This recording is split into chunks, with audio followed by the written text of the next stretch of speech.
Die wundersamen Zwerge. Hoi miteinander!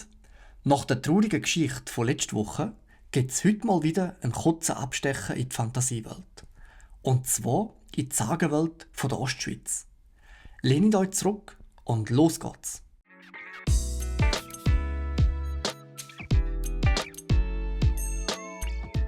Die Burg Forsteck in der Gemeinde Zenwald im Kanton St. Gallen ist um 1200 von den Freiherren von Sachs errichtet worden. Heute ist sie nur noch als Ruine erhalten. Einer alten Sage nach ist ein junger Freiherr einmal durch einen Brunnenschacht in den Hof der Burg gelangt. Davor hat er eine wundersame Goldhöhle und Zwerg mit langem Bart erblickt.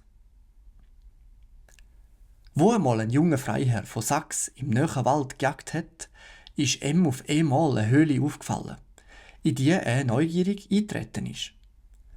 Nachdem er in dem weiten, düsteren Gang mehrere hundert Schritte zurückgelegt hat, hat er vor sich eine feste eiserne Tür gesehen, wo er nach kurzem Zögern vorsichtig aufgestoßen hat. Ein blendender Glanz hat seine Augen getroffen.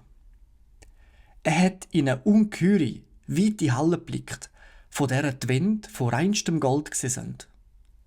Hunderte von kleinen Zwergli mit langen Bärten und braunen Röcken sind eifrigst damit beschäftigt gewesen, Goldstückli von der Wand zu lösen, in Körbe in die Mitte der Halle zu tragen und dort in einen mächtigen Schmelzofen zu leeren, aus dem das geschmolzene Metall in schmalen Rinnen abgeflossen ist. Etwa eine Viertelstunde hat der junge Freiherr den seltsamen Bergleuten zugeschaut. Da hat er auf einmal geniessen. Sogleich sind die Zwerge in Unruhe geraten und sie sind drohend durcheinander gelaufen.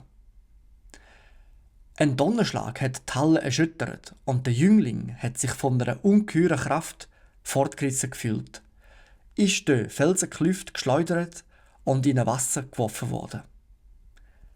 Ein spärlicher Lichtschimmer von oben ist in die schauerliche Tiefe gefallen, in der er sich befunden hat. Aber bevor er sich besinnen konnte, ist ein Wasserkübel von oben herabgekommen. Ohne viel zu überlegen, hat er sich draufgehockt und ist sogleich langsam, aber stetig emporgehoben worden. Bald darauf hat er sich im Hof vom Schloss Forsteck befunden, neben einem tiefen Sodbrunnen und gegenüber einer alten Kochimagd, wo ihn unbeabsichtigt aufgezogen hat. Sie war erstaunt und hat es gar nicht fassen. Seitdem hat nie mehr jemand die wunderbare Höhle gesehen.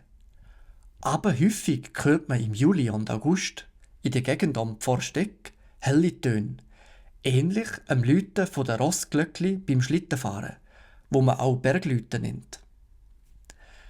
Ein paar sagen, sie entstehen, wenn die Bergzwergli das Gold von der Wände abmeißeln und auf den Boden fallen lassen.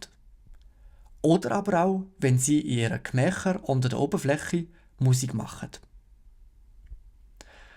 Ganz eine unglaubliche Geschichte, nicht? Also, ob es stimmt oder nicht, da überlasse ich gerne eurer Fantasie und Kreativität. Was man aber sagen kann, ist, Burg Forsteck gibt es wirklich. Sie ist um 1200 für die Absicherung vom Besitz der Freiherren von Sachs im Rheintal errichtet worden und hat dann im 19. Jahrhundert angefangen, zu einer Ruine zu verkehren.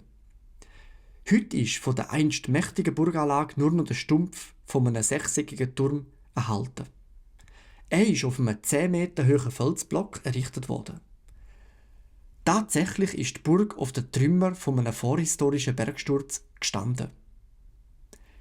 Ich habe die Burgruine noch nie besucht, aber spätestens jetzt habe ich mega Lust dazu.